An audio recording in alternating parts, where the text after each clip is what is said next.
संस्कृताय। संस्कृत कक्षा में आपका स्वागत है। मैं प्रतीत राम वर्मा, असिस्टेंट प्रोफेसर, श्री गांधी महाविद्यालय, सिधौली, सीतापुर। आज मैं महाकवि कालिदास विरचित रघुवंशम महाकाव्य का त्रयोदश सर्ग पढ़ाने जा रहा हूँ। भगवान राम पुष्पक विमान पर माता सीता और अपने साथियों के साथ रथ पर सवार होकर के अयोध्या की ओर जा रहे थे। रास्ते में समुद्र पड़ा। समुद्र को देख करके भगवान राम ने सीता से समुद्र के विषय में बहुत सारी बातें बताई। इसके बाद भगवान राम सीता से कहने लगे कि हे देवी, आकाश में मेघ छाए हुए हैं, बिजली चमक रही है, तो मेघ तुम्हें बिजली रूपी कंगन सौंप रहा है। कैसे, ये समझना है। देखिए क्या है। भगवान राम सीता से कहने लगे कि हे देवी, करेण वाता यन लंबितेन इस पृष्ठस्तया चंडी कुतूहलिन्या आमुञ्चति वाभरणं द्वितीयम् उदभिन्न विद्युद वलयो घनस्ते। करेण हाथ से वातायन खिड़की के ऊपर लंबितेन लटके हुए इस पृष्ठ धनतया विसर्जनीय सह के नियम से विसर्ग का सा बन गया। इस प्रसंग का छू लिया है, छू करके तया तुम्हारे चंड में कहता है कि कभी कभी गुस्सा हो जाने वाली। सीता जी बहुत सरल स्वभाव की थी, लेकिन कभी कभी उनके मन में गुस्सा भी आ जाता था। गुस्सा कब आया? जब भगवान राम हिरण का पीछा करने के लिए उसके पीछे गए और बहुत देर तक नहीं लौटे, तो सीता माँ ने लक्ष्मण से कहा, जाओ अपने बड़े भाई का पता लगाओ कहाँ है। लक्ष्मण ने कहा, माता, प्रभु सर्वसमर्थ हैं, उन्हें कोई भय नहीं है, उन्हें कुछ भी नहीं होगा, आप शांत रहें। माता को तब गुस्सा आया था। उन्होंने लक्ष्मण से कहा, हे लक्ष्मण, तुम्हारे मन में क्या है? तुम सोचते तुम्हारे बड़े भाई मर जाएं और तुम मुझे पत्नी बना लो? ये नहीं हो सकता। जल्दी से जाओ और अपने बड़े भाई का पता लगाओ कहाँ है। और फिर मारिच को जब भगवान राम ने मारा तो उसने रोनी आवाज में कहा, रोते, हा लक्ष्मण, हा लक्ष्मण। सीता को लगा कि राम संकट में है। इसलिए सीता ने कहा, लक्ष्मण जल्दी जाओ, पता लगाओ, तुम्हारे बड़े भैया संकट में है। उस समय सीता माँ को गुस्सा आया था। लक्ष्मण को डांटा था, जाओ जल्दी पता लगाओ। तो वो क्या, चंडी माने गुस्सा करने वाली, कुतूहलिन्या उत्सुक हो जाने वाली। कोई अगर नई बात उनको दिखाई देती थी माता को, तो हमेशा वह उस विषय में उत्सुक हो जाती थी कि क्या मामला है, इसके पीछे क्या रहस्य। तो कुतूहलनी कहते हैं सीता को।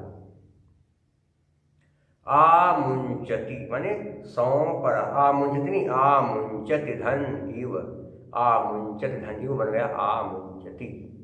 अकह सवर्णे दीर्घा से, आमुंचत में छोटी, उसके बाद छोटी, दोनों मिल गई बन गई बड़ी। अकह सवर्णे दीर्घा मन समान। आभरणम कहते आभूषण।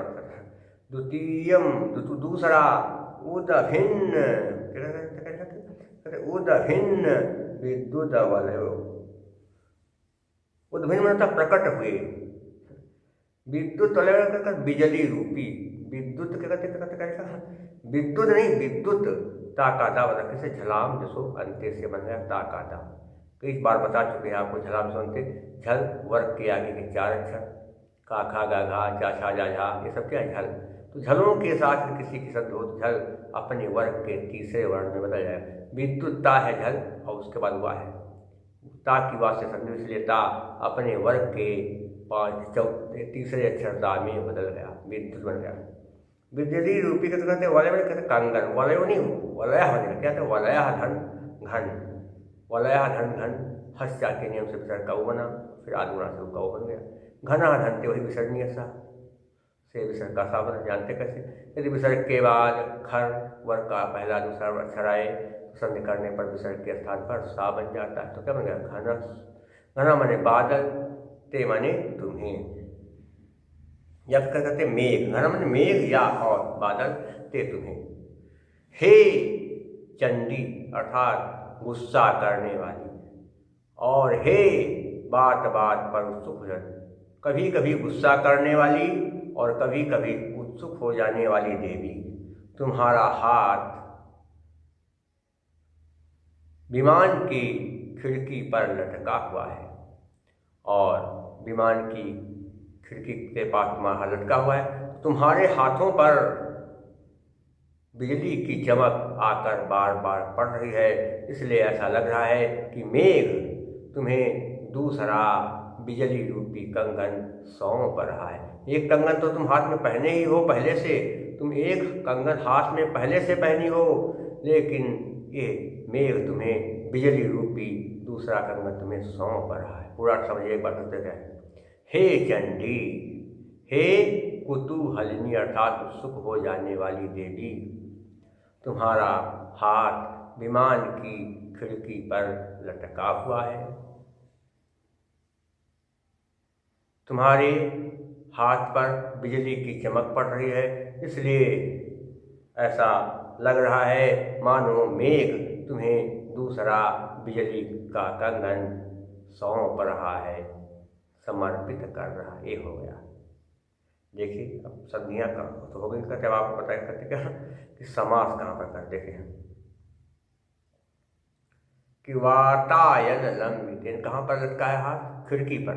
तो वातायन में क्या है? सप्तमी, वातायने लंबितेन, सप्तमी तत्पुरुष समास है। क्या है? विद्युत वलय में क्या होगा? बिजली ही कंगन कहते होगा, विद्युत एव वलय, रूपक कर्मधारय समास है। और इसके अलावा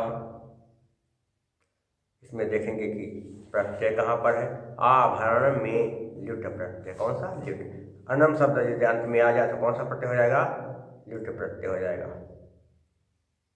और विद्युत में क्युप प्रत्यय है। और इसके अलावा कुतूहलिनी में जहाँ पर स्त्रीलिंग विशेषण हो, अंत में बड़ी की मात्रा हो, वहाँ पर अंगीस प्रत्यय होता है। कौन सा प्रत्यय होता है? अंगीस। तो अंगीस प्रत्यय है। अलंकार कौन सा है?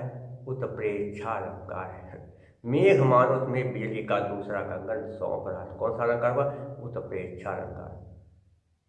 संभावन मथोत प्रेक्षा प्रकृत समेन यत। उत्प्रेक्षा अलंकार और उपजात छंद बता चुके हैं कई बार लक्षण। जहाँ पर दो चरण इंद्रवज्रा के हों और दो पेंद्रवज्रा के, वहाँ पर उपजात छंद होता है, तो यहाँ उपजात छंद है। प्रसाद गुण है, जो बात एक बार में सुनते ही या पढ़ते ही दिल में बैठ जाए, समझ में आ जाए, जैसे सूखे ईंधन में आग लग जाती है, वहाँ पर प्रसाद गुण होता है। यहाँ प्रसाद गुण है। क्या होता है?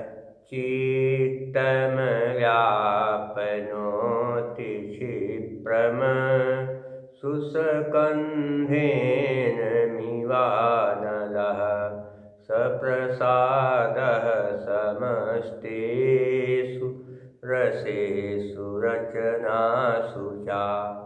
और वैदर्भी रीति है, क्योंकि समासों का यहाँ पर जो है अभाव तो नहीं, बहुत कम समास है। वैदर्भी और भारतीय प्रत्यय शेष मैं आपको अगले अंक में पढ़ाऊंगा। यदि आपको वीडियो अच्छा लगे, समझ में कुछ आए, तो कृपया इसे आप सब्सक्राइब भी जरूर कर दिया करें। तब तक के लिए नमः संस्कृताय।